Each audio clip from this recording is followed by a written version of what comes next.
I'm somebody who has proposed to somebody in the past. You proposed to them? did?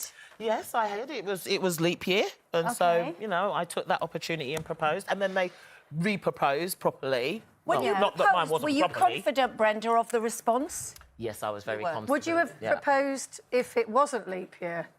Probably not. That's actually. interesting, isn't it? Probably not. Now I think about it, but I think that's was just, it wacky? Did you put a ring somewhere?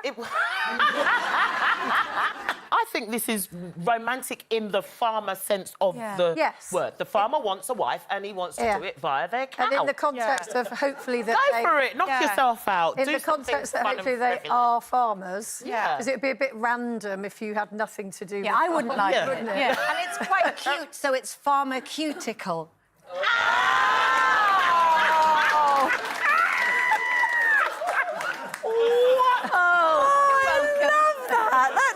That's such a rubbish mum joke. It's brilliant. How did Lincoln propose?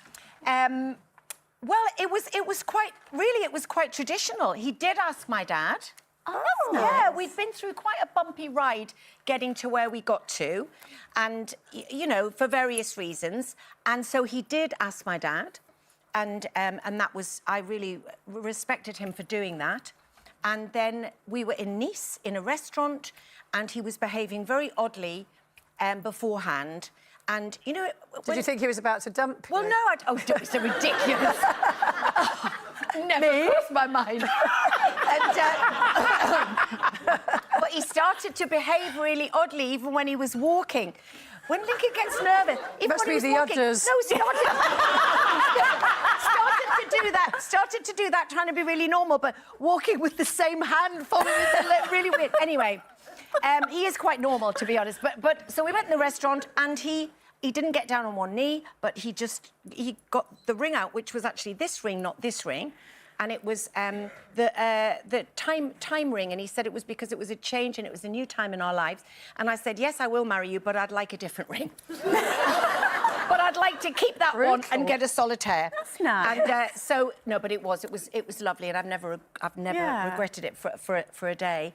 And the boy's dad, Tim, he proposed on the floating disco in Newcastle and said, "So, are you going to marry us or what?" that was the difference. But then again, we did 24 years, so. Yeah. Oh, well, you had a romantic one, didn't you, on your I was trip? proposed to on the Padlock Bridge in Paris, which we'd gone back to find a padlock that we'd put there years before, only to find that Paris had decided to take down all the padlocks because apparently it was breaking the bridge. It wasn't my fault. It was lots of other padlocks there. So we got there, and I was like, oh, padlock's gone, and we did all this way just for nothing. And I was being really quite grumpy.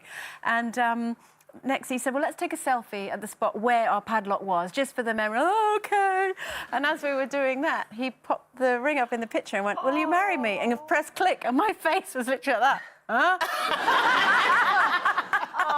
So, yeah, That's it was lovely. great comments. Holly, my wife got to open the Disney store with the magic key on New Year's Eve, and I proposed under the castle and asked her to be happy ever after. And then Angela, on the plane on the way to Spain, the captain came on the tannoy, asked if Angela was on board to make myself known to cabin crew.